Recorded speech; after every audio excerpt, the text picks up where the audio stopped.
much as they did, flicking wooden pieces across the powdered surface of a carom board. My mom, my sister, and I sat around the game board the first day we moved into our new house.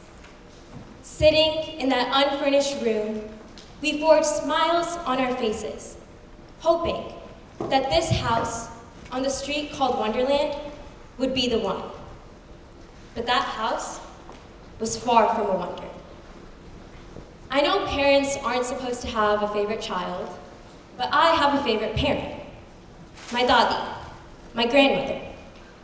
Every day after school, Dadi would pick me up with a lunchbox filled of home-cooked Indian sabjis and butter-encased rotis.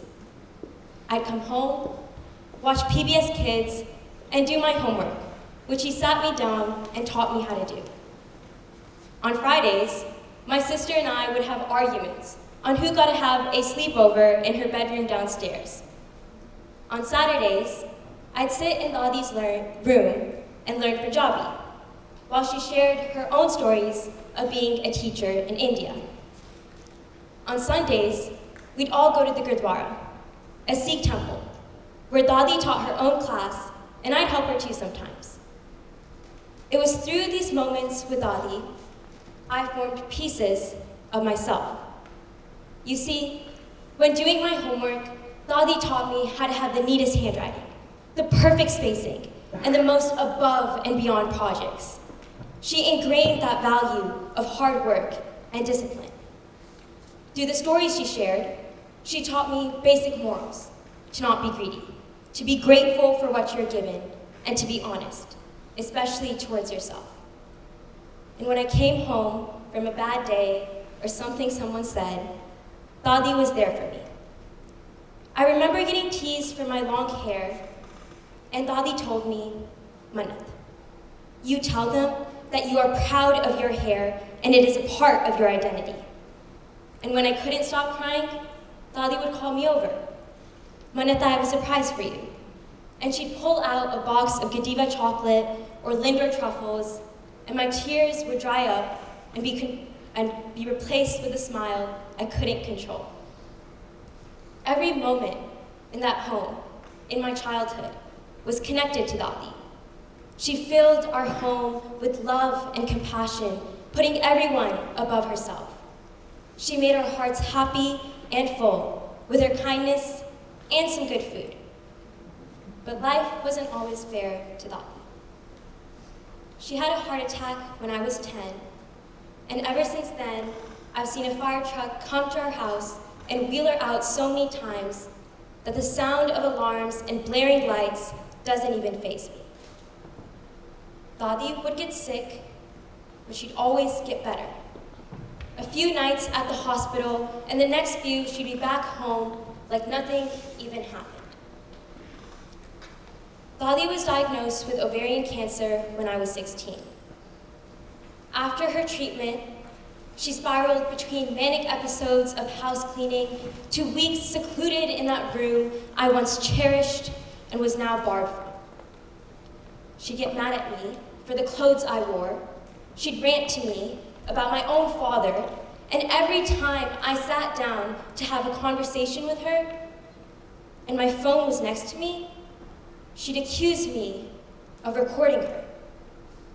No matter how much love we showered her with, or how many rotis we made, she was unrecognizable. Dadi would get sick, but she'd always get better, right? The house built of memories crumbled down in front of me. At school, I constantly shoved the knot in my throat down. I laughed when asked if I was okay, even if my puffy eyes sent another message. I wished I had been a better child. I wished I had spent more time in her room. I wished I hadn't outgrown those pieces of my childhood. And the smallest part of me, the part that made me so guilty, hated her. Hated that she was no longer my favorite parent. Hated that she was gone. My parents' health deteriorated, as they tried to find solutions and failed. My grandpa pushed us away for our own betterment. As my grandparents tried to fill an empty house, we began working on making a new one. I remember scraping the corners of our garage to find extra tables and chairs and furniture that we could bring to this new house. My mom told me to bring all my stuff, my favorite stuffed animals, the full-size containers of lotion, not even the travel-size ones. As the movers came, I watched as Dadi held back tears, seeing the mattresses come down from our room. The weeks we moved, I avoided her. I didn't want to talk to her because I knew one conversation, even if I was talking to some caricature of her, wouldn't let me leave. It was surreal. But no matter how many items we brought to that house in Wonderland never felt like a home. I felt displaced in the four walls of my own bedroom. I found myself waking up in the middle of the night to instinctively join Dadi for a midnight snack, only to realize I was somewhere else, not home. I was constantly finding myself in arguments with my parents. In the thick of junior year, it was the last place I wanted to go to coming home from school. So, I started coming home later. I avoided my mom. Our conversations were limited to the morning when she dropped me off and at night when she picked me up. So my mom's health got worse. In the middle of the night, my dad was taking her to the ER. I remember going on a drive with my dad, and he asked me to come home earlier, to spend more time with my mom. He said, "Do you not love her?" And at that point, everything felt like it was my fault. I mean, obviously, I love my mom, but maybe my way of coping was different.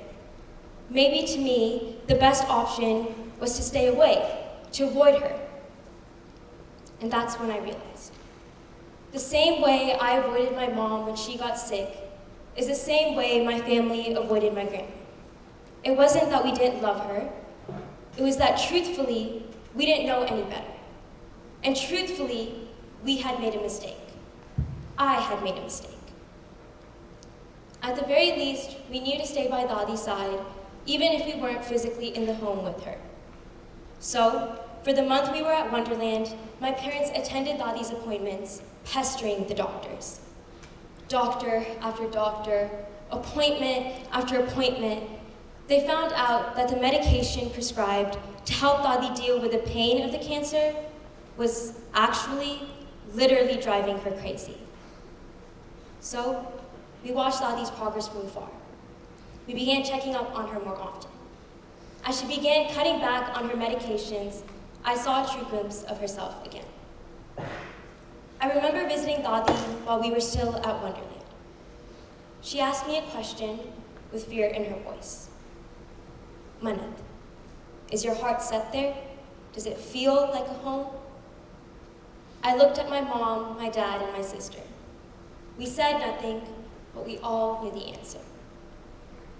Dadi wasn't the only one who needed healing. We did too.